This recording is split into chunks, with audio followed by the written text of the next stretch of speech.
Hello students, welcome to Augustine Sir's educational channel. మనం ముందు topic లో ఇన్సోలేషన్ గురించి డిస్కస్ చేసాం కదా అండ్ ఈ వీడియోలో మనం టెంపరేచర్ గురించి డిస్కస్ చేద్దాం. అండ్ దీస్ కాన్సెప్ట్స్ చాలా ఇంపార్టెంట్, ఎందుకంటే ఎగ్జామ్స్ లో ఈ బేసిక్ ఈ కాన్సెప్ట్స్ గురించి ఎక్కువగా క్వశ్చన్స్ ఇస్తారు. నేను ప్రీవియస్ వీడియోలో కూడా మీకు చూపించాను కదా, ఇన్సోలేషన్ అనేది చాలా మంది నెగ్లెక్ట్ చేసే టాపిక్, కానీ ఎన్ని క్వశ్చన్స్ ఉన్నాయి చూడండి. ఇంకా క్వశ్చన్స్ ఉన్నాయి, బట్ మనకు టైం అడ్జస్ట్ అవ్వక ఇంకా అన్ని క్వశ్చన్స్ పెట్టలేదు. ఇంకా చాలా క్వశ్చన్స్ ఉన్నాయి. ఆఫ్టర్ ఈ 3 కంప్లీట్ అయిపోయిన తర్వాత ఇంకా దాని రిలవెంట్ ఉన్న క్వశ్చన్స్ అన్ని కూడా మనం సాల్వ్ చేస్తాం. టెంపరేచర్, ఇక్కడ నెక్స్ట్ టాపిక్ మనం టెంపరేచర్ గురించి డిస్కస్ చేస్తున్నాం. టెంపరేచర్ అంటే ఏంటి అంటే, ఒక ప్లేస్లో ఎర్త్లో ఏదైనా ఒక ప్లేస్లో మనం తీసుకున్నట్లయితే ఇది హాట్గా ఉందా, డిగ్రీ ఆఫ్ హాట్గా అంటే hotness, degree of hotness or కోల్డ్నెస్ని డిఫైన్ చేసేదే టెంపరేచర్. ఒక ప్లేస్ని మనము ఎయిదర్ ఇట్ ఈస్ వామ్గా ఉండొచ్చు ఆర్ కోల్డ్గా ఉండొచ్చు. దాన్ని మనం ఏమంటాము అంటే టెంపరేచర్ అని అంటాం. దీన్ని యూజువల్లీ మనం టెంపరేచర్ దేంతో మెజర్ చేస్తాం? థర్మోమీటర్తో మెజర్ చేస్తాం. ఇంకా ఈ టెంపరేచర్ అనేది ఎలా కంట్రోల్ అవుతూ వస్తుంది అంటే, మనకి here it is the earth and ఇక్కడ సన్ ఉంటారు. ఇక్కడ సన్ నుంచి మనకి ఏమొస్తుంది? ఇన్కమింగ్ సోలార్ రేడియేషన్ అని వస్తుంది. అండ్ ఎర్త్ నుంచి మనకి టెరెస్ట్రియల్ రేడియేషన్ అనేది అవుట్వర్డ్ అవుతూ వస్తుంది. ఇలా ఫర్ ఎగ్జాంపుల్ సన్ నుంచి ఎర్త్ ఒక 100 degrees సెంటిగ్రేడ్ రిసీవ్ చేస్తుంది. అండ్ ఎర్త్ డిఫరెంట్ పాత్వేస్లో ఒక 70 degrees రిఫ్లెక్ట్ బ్యాక్ చేసింది. ఈ సిచ్యువేషన్లో మనకి రిమైనింగ్ ఎంత మిగులుతుంది? 30 degrees సెంటిగ్రేడ్. అండ్ ఈ 30 degrees centigrades will give the temperature of that particular area. Okay, temperature అంటే అర్థమైంది కదా. అంటే మనకి ఇన్సోలేషన్ ఎంత రిసీవ్ చేసుకున్నామో దాని నుంచి మనం టెరెస్ట్రియల్ రేడియేషన్, ఇక్కడ నుంచి నేను టెక్నికల్ టర్మ్స్ యూజ్ చేయడానికి ప్రయత్నిస్తాను. ఆల్రెడీ టెరెస్ట్రియల్ రేడియేషన్ అంటే ఎర్త్ ఏదైతే రిఫ్లెక్ట్ బ్యాక్ చేస్తుందో రేడియేషన్, దాన్ని టెరెస్ట్రియల్ రేడియేషన్ అని అంటాం. టెంపరేచర్ ఆఫ్ దట్ పర్టికులర్ ఏరియాని మళ్ళీ మనం ఎలా డిఫైన్ చేస్తాం, ఎలా బ్యాలెన్స్ చేస్తాము, లేదా ఎలా కంట్రోల్ చేస్తాము అంటే ఎంత ఇన్సోలేషన్ రిసీవ్ చేస్తుందో అండ్ అగైన్ ఎంత అయితే రిఫ్లెక్ట్ బ్యాక్ చేస్తుందో దాని డిఫరెన్సే టెంపరేచర్. అయితే ఈ టెంపరేచర్ గురించి మనకి డిఫరెంట్ ప్రాసెసెస్ అనేవి ఉంటాయి. ఈ హీట్ లేదా కోల్డ్నెస్ ఎలా ట్రాన్స్ఫర్ అవుతుంది, ఈ టెంపరేచర్ అనేది ఎలా డిఫరెంట్ ప్రాసెస్లో ట్రాన్స్ఫర్ అవుతూ వస్తుంది అనేది we have the different process. And ఈ ప్రాసెస్ల పైన కూడా చాలాసార్లు క్వశ్చన్స్ అడిగారు. ఓకే, ఫస్ట్ ప్రాసెస్ టెంపరేచర్ ఎలా ట్రాన్స్ఫర్ అవుతుంది. ఫర్ ఎగ్జాంపుల్ కండక్షన్ ప్రాసెస్ అంటే ఏంటి?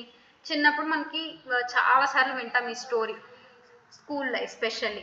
ఒక స్టవ్ ఉంటుంది, ఆ స్టవ్ పైన ఒక కెటిల్ ఉందనుకోండి.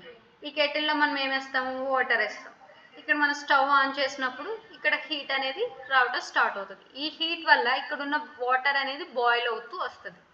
ఇలా బాయిల్ అయ్యేటప్పుడు యాక్చువల్లీ ఇనిషియల్గా ఇక్కడ ఏమైనా వాటర్లో హీట్ ఉందా? లేదు. బట్ ఎప్పుడైతే మనం స్టవ్ను ఆన్ చేసామో ఈ హీట్ అనేది ఈ వాటర్లో ట్రాన్స్ఫర్ అయ్యింది. సో దట్ కండక్షన్ అంటే ఏంటి అంటే, transferring of heat from one surface to the another surface. ఒక సర్ఫేస్ నుంచి ఇంకో సర్ఫేస్లోకి హీట్ అనేది ట్రాన్స్ఫర్ అవ్వడాన్నే కండక్షన్ అని అంటాం, without the moment of the objects. ఇక్కడ ఏంటి, ఇవేమైనా ఎక్కడెక్కడికైనా మూవ్ అయ్యాయా? వాటర్ ఏమైనా ఎక్కడికైనా వెళ్ళి తెచ్చుకుందా హీట్ని? లేదు. మనం ఇక్కడ ఏమి ఆబ్జెక్ట్స్ని మూవ్ చేయలేదు. బట్ మనం ఇక్కడ ఏం చేసాం? హీట్ని ఇక్కడ మనం ప్లేస్ చేసేటప్పుడు ఈ ప్లేస్లో నుంచి ఈ ప్లేస్లోకి హీట్ అనేది ట్రాన్స్ఫర్ అయ్యింది. And this process is nothing but a conduction. Okay, and next process heat ఎలా ట్రాన్స్ఫర్ అవుతుంది అంటే కన్వెక్షన్ ప్రాసెస్ అంటే ఏంటి అంటే, అగైన్ మన common example, here is the sun and here is the earth. మనకి సన్ నుంచి రేడియేషన్ అనేది ఇలా పైనుంచి కిందకి వెర్టికల్గా రావటం, లేకపోతే టెరెస్ట్రియల్ రేడియేషన్ కూడా ఇలా కింద నుంచి పైకి, అంటే సన్ నుంచి మనకి టాప్ టు బాటమ్గా రేడియేషన్ వస్తుంది, ఎర్త్ నుంచి బాటమ్ నుంచి టాప్కి రేడియేషన్ అనేది రిఫ్లెక్ట్ బ్యాక్ అవుతుంది కదా. ఇలా vertical movement of the heat transfer is nothing but the convection. వెర్టికల్గా నిలువుగా హీట్ అనేది ఒక ప్లేస్ నుంచి ఇంకో ప్లేస్లోకి మూవ్ అవ్వడాన్ని కన్వెక్షన్ అని అంటాం. దీన్ని గుర్తుపెట్టుకోవడానికి సింపుల్గా వి కదా, so that it can be remember like a VC మనకు చాలా ఫెమిలియర్ ఉన్న వర్డ్ కదా, VC vice chancellor. So that VC అంటే వెర్టికల్ కన్వెక్షన్. వెర్టికల్గా హీట్ ట్రాన్స్ఫర్ అయ్యేదాన్ని ఏమని పిలుస్తాము అంటే కన్వెక్షన్ అని అంటాం. అండ్ అడ్వెక్షన్, నెక్స్ట్ ప్రాసెస్ ఏంటి అంటే అడ్వెక్షన్. హీట్ ఇంకా ఏ విధంగా ట్రాన్స్ఫర్ అవుతుంది అంటే, సేమ్ ఎర్త్లోనే తీసుకున్నట్లయితే ఇక్కడ ఒక ప్లేస్ ఉంటుంది, ఇక్కడ ఒక ప్లేస్ ఉంటుంది. ఇక్కడ చాలా హీట్గా ఉంటుంది, ఇక్కడ చాలా కూల్గా ఉంటుంది. బట్ మనకి పైన ఎయిర్ ఉంటుంది కదా, ఎయిర్ కూడా వన్ ప్లేస్ నుంచి ఇంకో ప్లేస్లోకి మూవ్ అవుతూ వస్తుంది. ఇలా వార్మ్ ప్లేస్లో నుంచి కోల్డ్ ప్లేస్లోకి ఎయిర్ మూవ్ అయ్యేటప్పుడు ఇక్కడున్న వార్మ్నెస్ని కూడా దీన్ని ట్రాన్స్ఫర్ చేస్తుంది. ఇలా హారిజంటల్ మూమెంట్లో హీట్ ఒక ప్లేస్ నుంచి ఒక ప్లేస్కి అంటే అడ్డంగా ఒక ప్లేస్ నుంచి ఇంకో ప్లేస్లోకి మూవ్ అవ్వడాన్ని మనం అడ్వెక్షన్ అని అంటాం. ఓకే, దీన్ని జస్ట్ మన కామన్ వర్డ్ హా అని గుర్తుపెట్టుకోండి. Okay, next another important process heat ఎలా ట్రాన్స్ఫర్ అవుతుంది అంటే టెరిస్ట్రియల్ రేడియేషన్. టెరిస్ట్రియల్ రేడియేషన్ అంటే ఏంటి? ఎర్త్ ఏదైతే సన్ నుంచి రిసీవ్ చేసుకుందో దాన్ని రిఫ్లెక్ట్ బ్యాక్ చేయడాన్ని టెరిస్ట్రియల్ రేడియేషన్ అని అంటాము. ఈ టెరిస్ట్రియల్ రేడియేషన్ని another name long wave radiation. ఈ లాంగ్ వేవ్ రేడియేషన్లో మనకి ఏముంటుంది? ఇన్ఫ్రారెడ్ రేస్ ఉంటాయి. ఈ విధంగా కూడా హీట్ అనేది ట్రాన్స్ఫర్ అవుతుంది. This is also one of the processes. Okay, next ఏంటి అంటే greenhouse effect. Greenhouse effect అంటే ఏంటి? మనకి ఇక్కడ సన్ ఉంటారు కదా, ఇక్కడ earth, here is the sun and here it is the earth. ఇలా ఉండేటప్పుడు ఏమవుతుంది అంటే మనకి ఎర్త్ నుంచి రిఫ్లెక్ట్ బ్యాక్ అవుతుంటుంది కదా హీట్ అనేది. ఈ రిఫ్లెక్ట్ బ్యాక్ అయ్యేటప్పుడు ఇది పైన అట్మాస్ఫియర్లోకి ఇది అబ్జర్వ్ అయిపోతూ వస్తుంది. బట్ సమ్ టైమ్స్ ఏమవుతుంది అంటే మనకి కొన్ని గ్రీన్ హౌస్ గ్యాసెస్ అని అంటారు. గ్రీన్ హౌస్ గ్యాసెస్ ఏంటి అంటే carbon dioxide, methane. Here H2O అంటే వాటర్ కాదు, వాటర్ వేపర్. మనం వాటర్ వేపర్ని మనం ఏమని పిలుస్తాము అంటే H2 అనే పిలుస్తాము. అండ్ N2O అంటే ఏంటి అంటే nitrous oxide. These are the major polluted gases, అంటే పొల్యూషన్ కాజ్ చేసే గ్యాసెస్. అంటే ఇవేంటి అంటే ఈ CO2, CH4, H2O and NO2 nitrous oxide అట్మాస్ఫియర్లోకి ఎలా వస్తాయి అంటే through the process of pollution. మనం పొల్యూషన్ అంటే for example CO2 and nitrous oxide అనేది వెహికల్స్ నుంచి, నెక్స్ట్ ఇండస్ట్రీస్ నుంచి హెవీగా గ్యాసెస్ అనేవి రావటం వల్ల ఇవి ఈ హార్మ్ఫుల్ గ్యాసెస్ అనేవి ఎక్కువగా రిలీజ్ చేస్తాయి. ఇవి రిలీజ్ చేసేటప్పుడు మనకి ఎర్త్ నుంచి డైరెక్ట్గా అట్మాస్ఫియర్లోకి హీట్ అనేది వెళ్ళిపోవాలి కదా, అలా వెళ్ళిపోకుండా ఈ మధ్యలో ఈ గ్రీన్ హౌస్ గ్యాసెస్ ఈ CO2, CH4 అండ్ N2O ఏం చేస్తాయి అంటే అబ్జర్వ్ చేసుకుంటుంది. యాక్చువల్గా మనకి ఎర్త్ని బ్యాలెన్స్గా ఉంచాలి అంటే టెంపరేచర్లో బ్యాలెన్స్గా ఉంచాలి అనేది terrestrial radiation main intention.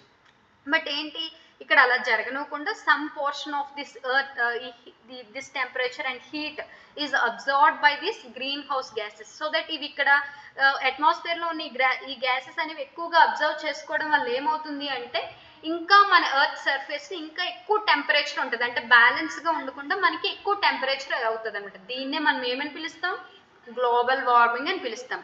Green house effect ద్వారా కూడా టెంపరేచర్ అనేది డిసైడ్ అవుతూ వస్తుంది. So that these are the important process. And next latent heat. Latent heat అంటే ఏంటి అంటే energy released and observed during the phase changes of water. For example ఒక vehicle తీసుకున్నాము. ఒక వెహికల్ తీసుకునేటప్పుడు ఇక్కడ మనం ఏం చేస్తాము? దీనికి మనము ఎనర్జీ ఇస్తాము. Either it is an electric energy or petrol or diesel. మనం ఎప్పుడైతే మళ్ళీ దీనికి ఎనర్జీ ఇచ్చామో ఇదేమవుతుంది, మనం ఆన్ చేయగానే మూవ్ అవుతుంటుంది. మూవ్ అయ్యేటప్పుడు సమ్ హీట్ కూడా ప్రొడ్యూస్ చేస్తుంది, హీట్ కూడా రిలీజ్ చేస్తుంది కదా. అండ్ ఇలా రిలీజ్ చేసేటప్పుడు ఇలా వచ్చిన హీట్నే మనం లాటెంట్ హీట్ అని అంటాం. ఇది vehicle example. At the same time water కూడా ఎవాపరేట్ అయ్యేటప్పుడు, కండెన్సేషన్ అయ్యేటప్పుడు సమ్ హీట్ని జనరేట్ చేస్తూ ఉంటుంది. ఆ హీట్నే మనం లాటెంట్ హీట్ అని అంటాం. ఇంకా ఎగ్జాంపుల్ కావాల్సిన మన హ్యూమన్ బాడీయే తీసుకున్నట్లయితే హ్యూమన్ బాడీలో మనం ఫుడ్ తీసుకునేటప్పుడు ఇది డైజెషన్ అవుతూ వస్తుంది కదా. డైజెషన్ అయ్యేటప్పుడు వేడి హీట్ ప్రొడ్యూస్ చేస్తుంది. మనం ఈ డైజెషన్ అయ్యే ప్రాసెస్లో కొంచెం బాడీ టెంపరేచర్ అనేది పెరుగుతూ ఉంటుంది కదా. అండ్ దిస్ టైప్ ఆఫ్ హీట్నే మనం ఏమంటాము అంటే లాటెంట్ హీట్. ఈ లాటెంట్ హీట్ అంటే ఏంటి అంటే ప్రైమరీ ఫంక్షన్ ఏదో జరుగుతూ ఉంటుంది, దాని రిఫ్లెక్షనే అంటే దాని ఎఫెక్టే సమ్ పోర్షన్ ఆఫ్ ఎనర్జీ మనకి రిలీజ్ అవుతూ ఉంటుంది. దాన్నే మనం లాటెంట్ హీట్ అని అంటాం. ఓకే, మనకి ఇంకా టెంపరేచర్, ఒక అట్మాస్ఫియర్లో టెంపరేచర్ ఎంత ఉండాలి అనేది డిఫరెంట్ ఫ్యాక్టర్స్ పైన డిపెండ్ అయి ఉంటుంది. ఈ ఫ్యాక్టర్స్ని మనం నెక్స్ట్ వీడియోలో ఎక్స్ప్లెయిన్ చేద్దాం.